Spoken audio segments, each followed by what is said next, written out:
캐나다 맨 서쪽에 보면 거의 우리나라만한 섬이 육지에 가까이 있는 섬인데 밴쿠버 아일랜드라 그래요. 밴쿠버 아일랜드에 빅토리아라고 하는 시가 있는데 영국 여왕의 이름을 따라서 지은 도시입니다. 그 도시에 한인들이 많이 살고 있는데 그 한인교회에서 17년 동안 개척을 해서 가장 영향력 있고 큰 교회로 성장시키시고, 그리고 이제 더 이상 이곳에서는 내 역할이 없다. 그래서 모든 사람이 반대하는 사임을 하고 새로운 사역지를 위해서 안식년을 준비하는 중에 지난 12월 달에 한국에 왔습니다. 조용환 목사님. 제가 밴쿠버 지역에 영향력 있는 목사님들을 어떻게 알겠습니까? 문경돈 목사 때문에 교제하게 되었고, 제가 캐나다 갔을 때 목사님을 뵙고 계속 교제를 하는 중에 한국에 왔다는 소리를 듣고 오늘 초청을 해서 말씀을 듣게 되었습니다. 조용환 목사님, 빅토리아 한인교회를 개척하고 크게 성장시키고 사역을 감당했던 목사입니다. 목사님 나올 때 박수로 한번 여러분 환영하시겠습니다. 할렐루야, 감사합니다. 네.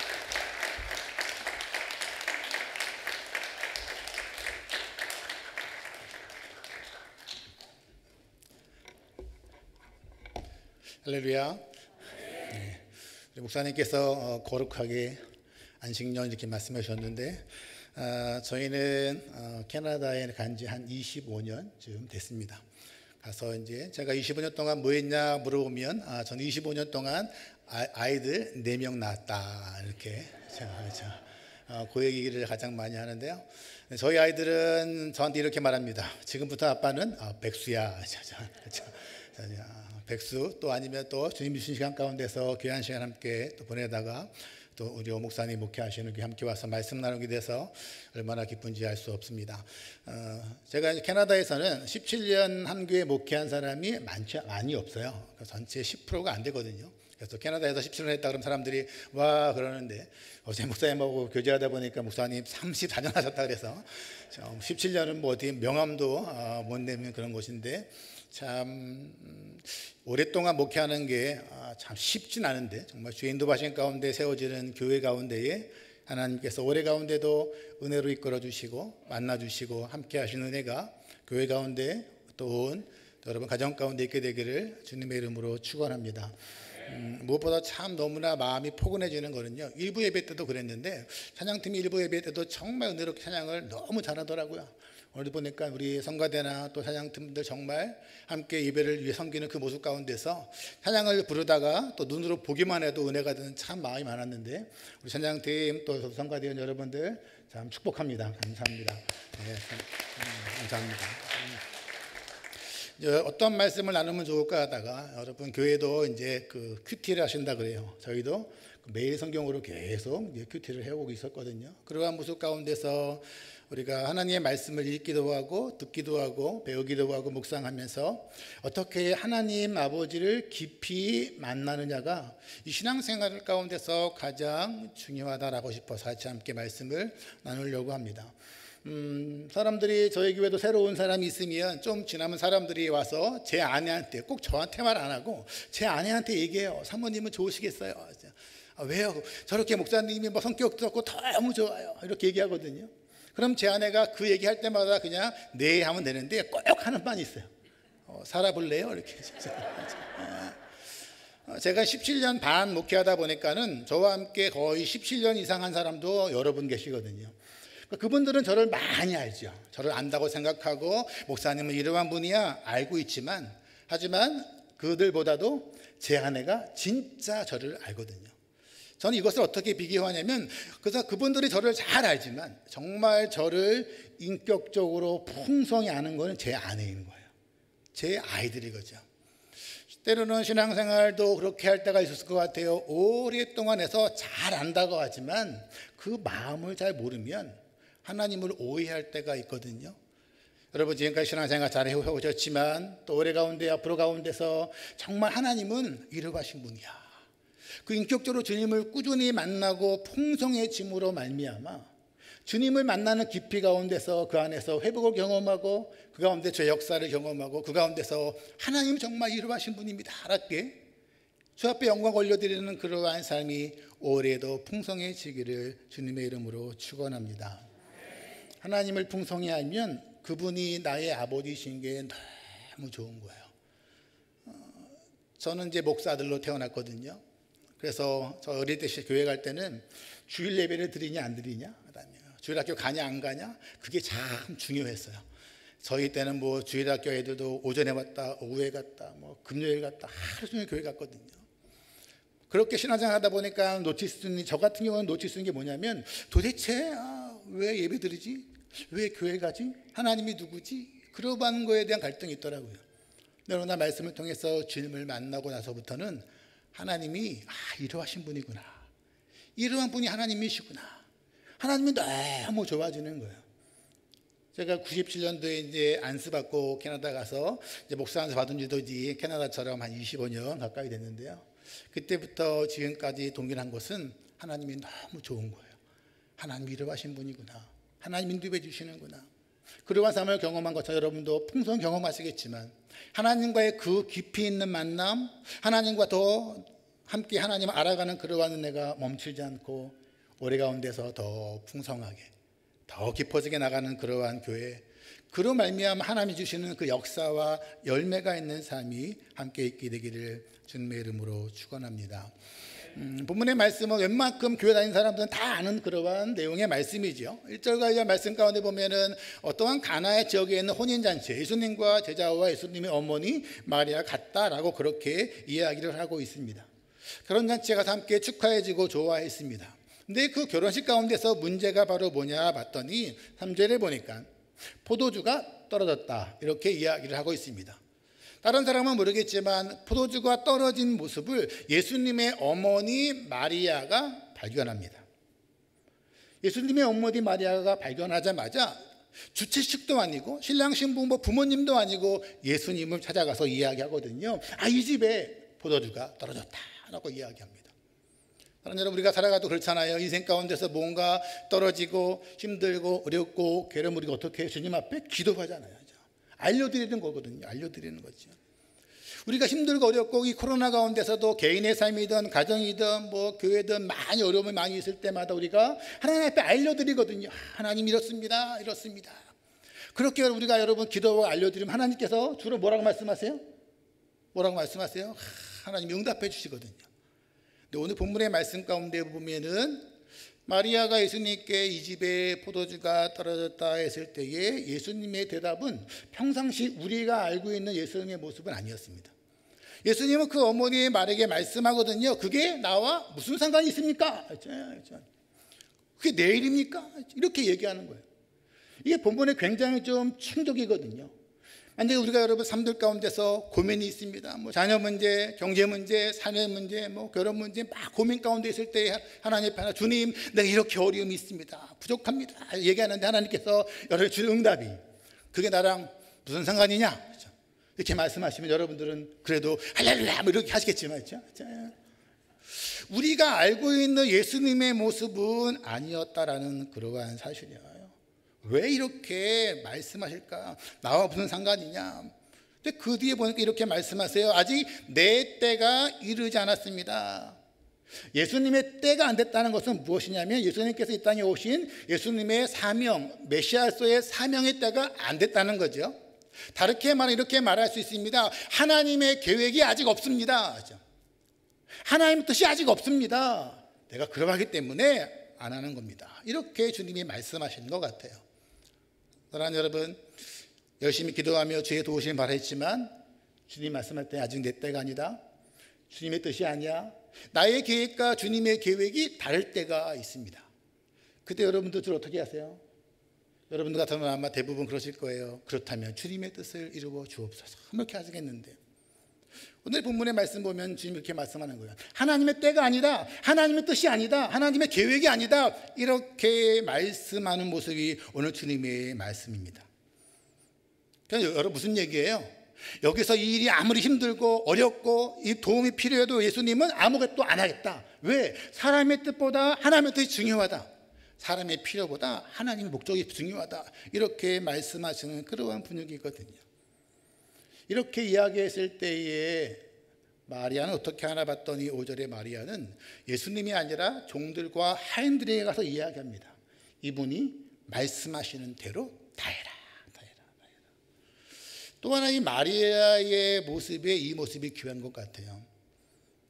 우리가 기도하고 애쓰고 힘들 때 주님 도와주십시오, 은혜 베풀어 주십시오 한데 주님께서 그게 나랑 무슨 상관이냐, 네 일은 네가 해야지, 그렇죠? 이렇게 이야기하면 여러분들은 낙심하지 아니하고 다시 주님 앞에 나올 텐데, 오늘 마리아는 그러한 모습 가운데서도 예수님이 아니라 우리로 말하면 시험 들지 않고 종들에게 이야기하거든요. 왜 이렇게 할까? 왜 이렇게 할까? 그 무슨 바로 아까 말씀드린 것처럼 성경 안에서 봤을 때에 예수님과 마리아의 관계는 육신의 어머니와 아들의 관계거든요. 누구보다 예수님을 잘 아는 분이 마리아인 거예요. 어머니들은 애들이 막 울면 그런다 그래요.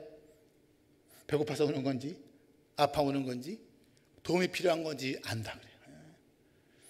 제 아내가 저한테 그러더라고요. 어디 가서 애들 4명 낳았다까지는 이야기하는데 4명 키웠다라는 것은 말하지 말라 했죠.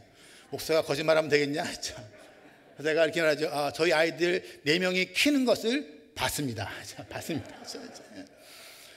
가족 간에는 뭐가 있냐면요, 남들이 모르는 그 마음이 있어요. 이렇게 말한다 그래도 알아듣는 거예요. 저희가 결혼한 지도 한 이제 20몇 년 됐을 때에 20년 넘었을 때 제 아내가 저한테 이렇게 말하더라고요. 당신은 아직도 내 마음을 모르냐. 제가 얘기했죠. 나는 모른다. 어떻게 모를 수가 있냐. 모르니까 질문하지 말고 그냥 알려주라. 때로는 우리가 가족 간에도 마음을 모를 때가 있어요.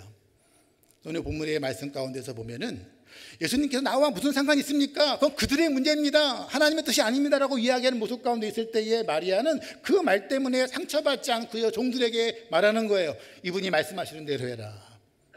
무슨 얘기인가 하면 어머니이기 때문에 깊이 하는 거예요. 깊이 하는 거예요. 예수님과 충분히 인격적인 교제가 되니까는 예수님이 말씀하시는 말을 곧이곧대로 듣는 것이 아니라 예수님이 어떤 마음인지를 아는 거예요. 사랑하는 여러분, 때로 주님께서 우리 가운데 여러분 가운데에 이렇게 말씀할 때도 있고 저렇게 말씀할 때도 있지만, 다른 사람이 들으면 오해한다 할지라도, 다른 사람이 들으면 시험 든다 할지라도 예수님의 본심의 마음을 이해하고 받아들일 수 있는 그 깊이 있는 주님과의 교제가 여러분 가운데 함께하게 되기를 주님의 이름으로 축원합니다. 그럴 때 말씀보다 중요한 건 뭐야? 이렇게 말씀하시는구나.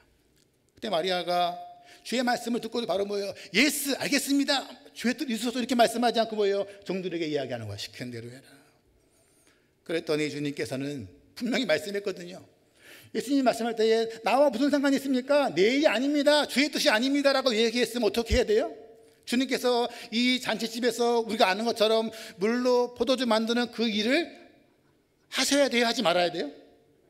하지 말아야죠. 왜? 주님의 뜻이 아니니까요. 나와 상관이 없으니까 원래는 하지 말아야 되는 거예요. 근데 주님이 여러분 앞에서는 뭐예요? 나와 무슨 상관이 있으면 이야기했지만 결론은 어떻게 하는 거예요? 예수님은 포도주를 만들어 주시거든요. 주님 말씀하세요. 돌 항아리에 물을 채워라 했죠. 그리고 어떻게 해요? 갖다 주라. 그 종들이 연회를 주관하고 있는 연회장에게 그 포도주를 갖다가 줍니다. 성경은 이렇게 이야기해요. 연회장은 맛있는 포도주를 맛보지만 그 포도주가 어떻게 된 건지는 연회장은 몰랐더라. 누가 알아요? 종들만 아는 거예요. 같은 잔치에 있습니다. 같은 포도주를 마십니다. 하지만 다른 모든 사람들은 이 포도주가 어떻게 온지를 아무도 몰라요. 누구만 알아요? 말씀에 순종한 종들만 알아요. 우리 삶들 가운데서 때로는 가정 가운데, 교회 가운데, 이 땅 가운데서 하나님의 일하심이 많이 있는데 그것을 알아차리는 사람이 있어요. 못 알아차리는 사람이 있어요. 이게 얼마나 큰지 알 수 없어요. 사랑하는 여러분, 하나님은 여러분을 사랑하시고 지금도 여러분과 함께 하시고 일하신다는 그러한 사실을 믿고 살게 되기를 주님의 이름으로 축원합니다. 하지만요, 때로는 아멘으로 믿는 게 아니라 그것을 알아차리는 거야. 하나님이 하시는구나. 우리가 그럴 때가 있잖아요. 자녀들을 키우다 보면 애들은 잘 몰라요. 하지만 뭐예요? 부모님은 아는 거죠. 모르는 거죠. 네. 그 마찬가지로 여러분 삶들 가운데서 이 일은 하나님이 하시는 거야. 우리 교회 가운데 주님께서 하시는 거야. 그러한 사실을 알아챌 때 누가 하는 거예요? 순종하는 사람들, 기도하는 사람들, 말씀을 묵상하는 사람들이 그 하나님이 하신 일을 바라보는 거예요. 하나님이 하신 일을 바라볼 때에 우리는 하나님께 영광되는 그러한 삶을 살아갈 수 있거든요. 또 오늘 본문의 말씀 가운데 봤을 때에 이렇게 말씀하세요. 포도주를 만들었는데 포도주가 너무 좋았다. 사람이 10절에 이렇게 말씀하거든요. 사람마다 처음에는 좋은 포도주 준다. 나중에 취한 다음에는 안 좋은 포도주 준다. 이렇게 이야기하거든요. 성경이 말할 때에 사람마다 그렇게 한다는 것은 무슨 얘기인가 하면 그 당시에 결혼식하는 모든 사람이 대부분 그렇게 한다라는 거예요. 이 집만 그런 게 아니고요. 이 집만의 문제가 아니라 모든 사람들이 처음엔 다 좋은 거 주는데 나중에는 뭐예요? 포도주가 부족하니까 충분히 준비 못하니까는 그 다음부터는 조금 물석도 두든지 이렇게 해서 준다는 거죠. 근데 그렇게 한다고 사람들이 그것을 싫어하거나 기분 나빠하지 않아요. 아마 제가 결혼할 때쯤에는 결혼식 때에 그 갈비탕이라는 걸 많이 먹었어요. 근데 여러분 그럴 때가 만약 있잖아요. 그 당시에는 그랬어요. 100명을 예약하면 100명만 줘요. 150명이 오면 안 줘요. 왜냐하면 그래야 다음 시간 때 결혼한 사람들이 또 먹일 수 있으니까요. 이렇게 보시면 돼요. 만약에 100명이 온다 그래서 100명을 준비했는데 예식장에 온 사람이 150명이야. 근데 100명이 갈비탕을 먹었죠. 그러니까 제가 옛날에 보면 그런 일이 있어요. 갈비탕을 주고 50명이 더 남았어요. 어떡합니까? 그랬더니 주인이 말할 때 그러면 갈비탕을 못 주고 국수 드릴게요. 국수를요. 그래서 100명은 갈비탕을 먹고 50명은 국수를 먹었습니다. 50명 국수 드신 분들이 나는 왜 국수야? 이거 엉망이야. 이렇게 말하는 사람은 별로 없어요. 왜냐하면 숫자가 너무 많이 왔구나. 이렇게 축하를 많이 해주는구나. 내가 좀 이렇게 국수 먹으면 아쉽지만 그래도 축하해 주거든요. 이게 분위기예요. 그러니까 그 당시 사람들도 이게 부족한 게 이상한 게 아니에요.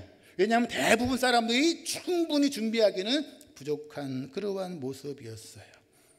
그런데 이렇게 말씀하지요. 이 집은 처음에 좋은 거 주는데 그 다음에 더 좋은 거 준다. 이렇게 말씀한다는 그러한 사실이에요. 주님께서는 물로 포도주를 만드시는 사건을 통해서 왜 더 좋은 포도주를 만들어 주었을까라고 생각을 하게 되었습니다. 결혼식은 인생이 정말 중요한 거기 때문에 최선을 다해서 잘 준비했을 거예요. 그리고 계획대로 잘 되면 너무 기쁜 겁니다. 마찬가지로 우리 인생 살아갈 때 학생들이 공부하거나 직장생활하거나 교회 생활을 하거나 비즈니스 할 때에 내가 이렇게 계획했는데 계획대로 잘 되면 기쁠까 안 기쁠까요? 굉장히 기쁘죠. 목회도 내 계획을 했는데 계획대로 잘 되면 너무 기쁜 거예요. 내가 계획대로 열심히 공부했는데 내가 공부한 막 성적이 잘 나왔어요. 너무 기분 좋죠. 역시 내가 머리가 좋아 할 수도 있고요. 가정이든 우리가 또 비즈니스 하든 내가 열심히 했는데 가정이 잘 됐어. 역시 내가 잘했어 하고 자기에게 수고를 돌리지만 오늘 본문의 말씀은 뭐예요? 내가 계획한 만큼이 아니라 하나님 어떠한 분이신가? 내가 계획한 것 그 이상으로 부어주는 거예요. 내가 열심히 하고 내 계획대로 돼도요 너무 기뻐요. 그런데 제가 만난 하나님은 본문의 하나님은 내 계획대로 누리는 그 기쁨이 아니라 그 기쁨 위에 하나님의 기쁨을 더 부어주고 싶어 하시는 분이신 거예요. 사랑하는 여러분 기억하십시오. 우리가 때로는 힘들고 어렵고 잘 안 될 때뿐만 아니라 굉장히 잘 될 때도 내가 열심히 잘 성과가 많았을 때도 우리의 기쁨이 나의 수고와 애씀과 노력에 멈춰 있는 것이 아니라 오늘 본문의 말씀처럼 그 가운데서 이건 내가 한 것이 아니야. 하나님 하신 거야. 내 기쁨을 능가하는 하나님이 부어주시는 그 기쁨을 경험하는 그러한 한 해와 그러한 가정들, 삶들, 인생 되기를 주님의 이름으로 축원합니다. 하나님이 이러한 분이라서 너무 좋은 거예요. 너무 좋은 거예요. 저희가 17년 목회하고 애들이 또 4명 되니까는 가정에서 돌아간 일을 잘 알잖아요. 어느 날 저희 아이들이 저한테 그러더라고요. 아빠, 목사가 왜 그래? 열심히 해야지. 그럼 되겠어. 그거밖에 안 되나. 자, 그랬죠. 그래서 내가 뭐 할 수 없다. 내가 능력이 그거밖에 안 되는데 어떡하냐. 그런데 그 다음에 이렇게 얘기했어요. 근데 그래도 하나님은 아빠를 정말 사랑하신다. 우리의 겉모습과 노력뿐만 아니라 하나님은 우리의 기쁨에 능가하게 부어주는 그분이 나의 하나님인 것을 알자 너무 좋은 거예요. 너무 좋은 거예요. 못해도 감사한 거예요. 잘해도 주님께 감사한 거예요. 그러다 보니까는 저도 아이들에게 조금씩 달라지더라고요. 캐나다에 사는 아이들은 조금 더 자기중심적이에요. 그렇죠? 그렇기 때문에 교회를 가라 안 가라보다 중요한 건 뭐냐면 왜 가야 되냐가 큰 설명을 해줘야 되거든요. 어느 날 저희 첫째가 그러더라고요. 나 오늘 교회 안 가. 그러더라고요. 그래서 제가 얘기했죠. 오지 마라. 오지 마라. 그렇게 한 3주 정도 안 온 것 같아요. 하지만 걔한테 이렇게 얘기했어요. 아빠는 네가 교회 안 와도 아빠는 너를 계속 사랑한다. 네가 교회에 오기 때문에 사랑하는 게 아니라 아빠는 네가 나의 딸이라 사랑하는 거야. 네가 교회 안 나와도 나는 용돈을 다 줄 거다. 똑같이 사랑할 거다. 하고 기다리며 기도해 줬어요. 한 3주 지났는가? 자기 발로 쑥 오더라고요. 사랑하는 여러분, 캐나다도 마찬가지인데 한국도 점점 다음 세대 사람들이 없어지고 있다고 이야기하더라고요. 여러분의 자녀들에게 예배드리고 말씀 보는 거 정말 중요하지만 더 중요한 거는 하나님은 이러한 분이셔. 하나님 이름하신 분이셔 라고 알려주는 그러한 은혜예요. 그리고 때로는 부모님들이 자녀가 보기에 뭐 부족한 것도 많겠지만 그럼에도 불구하고 정말 저런 하나님이라면 나도 그 하나님을 믿고 싶다. 어떻게 해요? 하나님에 대해서 깊이 알아가야 돼요. 점점 만나봐야 돼요. 더 풍성해져야 돼요. 그러한 모습들 가운데서 나는 이러한 하나님이 그러하신 분이기 때문에 나는 그분을 예배하는 게 너무 좋다. 하나님이 우리의 아버지시란 너무 좋다. 그러한 풍성한 은혜가 여러분 각 사람의 마음 가운데서 고백되는 그러한 삶의 모습 더 깊어지고 놀라워지고 그 삶 가운데서 그 주님이 너무 좋습니다. 여러분 얼굴도 보니까 얼굴이 너무 평안하고 너무 좋으신 건 그 주님이 너무 좋아서 오신 거잖아요. 아멘이죠. 아까보다 지금 대답이 작은 거는 다른 의미는 없는 거죠.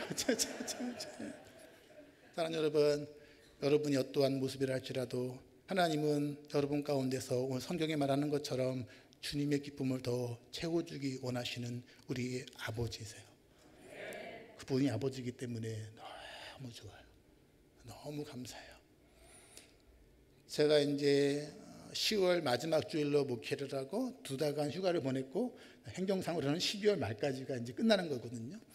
제가 캐나다 온 지 이제 한 달 조금 넘었는데 이제 가족들하고 이제 페이스톡이라고 얼굴 보고 하는 거잖아요. 저희 둘째가 지난주에 그러더라고요. 아빠, 캐나다로 가면 잡을 찾아야지, 직장을 찾아야지. 왜 계속 놀고 있어? 제가 그러더라고요. 제가 그랬죠. 야, 나도 쉬어야지. 나 더 쉴 거야. 어떻게 하려고? 뭐 하나님 인도하실 거야. 그분이 아버지실 거야. 사랑하는 여러분, 내가 열심히 할 때에도 그렇지 않을 때에도 하나님이 어떠한 분인가를 놓치지 않는 그러한 모습. 그것 때문에 말씀을 읽고 묵상하는 거예요. 하나님이 이러하신 분이구나. 이러하신 분이구나. 오늘 본문의 말씀 보니까 12절에 그렇게 이야기해요. 이것은 어떠한 기적이다 라고 말하지 않고 이것은 표적이다. 이것은 미라클이 아니라 뭐예요? 이것은 사인이다 라고 말씀하는 거예요. 하나님 나에게 이렇게 역사해 주셨어. 응답해 주셨어. 그것이 목적이 아니라 이것을 통해 주님께서 뭔가를 말씀하고 싶어하는 부분이 있다라는 거예요. 많이 있겠지만 제가 오늘 본문의 말씀을 묵상하면 느끼는 건 바로 뭐냐면 하나님은 이러한 분인 걸 예수님께서 알려주고 싶어 하시는구나. 하나님은 우리 삶들 가운데서 우리가 계획한 것보다 생각한 것보다도 그 외에 하나님의 기쁨을 더 채워주기 원하시는 분이라는 그러한 사실이죠. 하나님은 내가 주님께서 나와 상관없잖아 라고 이야기해도 그분을 오해하지 않고 그분을 신뢰하면서 걸어가게 만들어주시는 하나님은 그러하신 분익을 하시려 우리가 깨닫고 알게 하는 그러한 모습이에요. 처음에 말씀드린 것처럼 때로는 매번 그렇지 않을 수 있어요. 하지만 때로는 하나님의 계획보다 우리의 필요를, 하나님의 계획보다 우리의 아픔을 더 기억해 주시는 분이시구나. 이분이 여러분들의 하나님이세요. 이분이 여러분들의 아버지세요. 그 아버지 때문에 우리가 이 코로나 상황 가운데 있지만 이 상황이 아니라 아버지가 이렇게 인도하실 거라고, 아버지가 이렇게 인도해 주시는 것이라고, 하나님 때문에 상황이 아니라 아버지가 보이고요. 그 상황 가운데서 하나님을 경험하는 그러한 삶의 모습이에요. 한 가지만 말씀드리고 말씀을 마치려고 하는데요. 저희 아이들이 4명이다 보니까 성격이 다 달라요. 또 상황이, 그런 상황이 다 달라요. 다 달라요. 어느 날 저희 둘째가 어렸을 때였어요.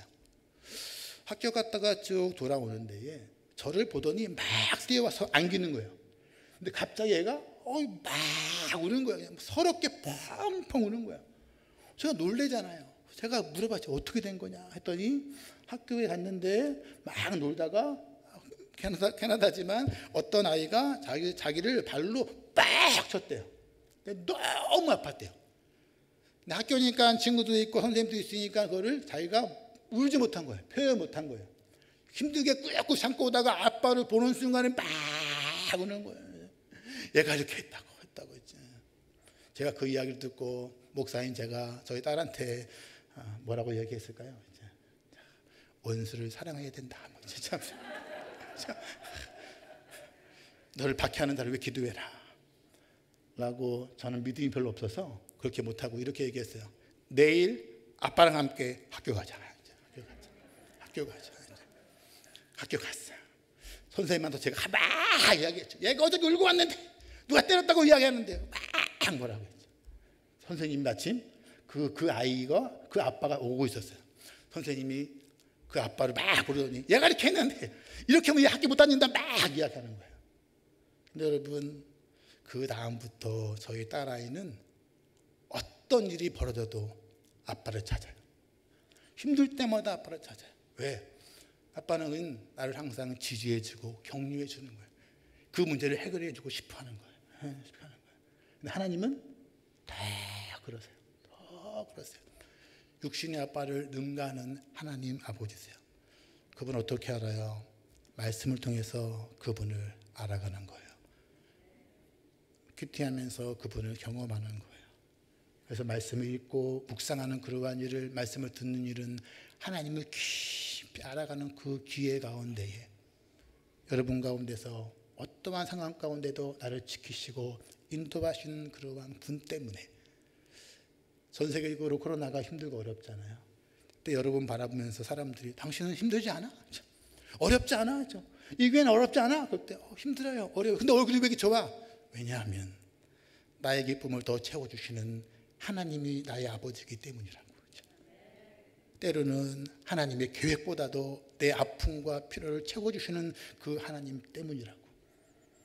여러분 아시는 것처럼 오늘 본문의 말씀에서 결혼식이잖아요. 근데 누가 안 나와요? 주인공이 안 나와요.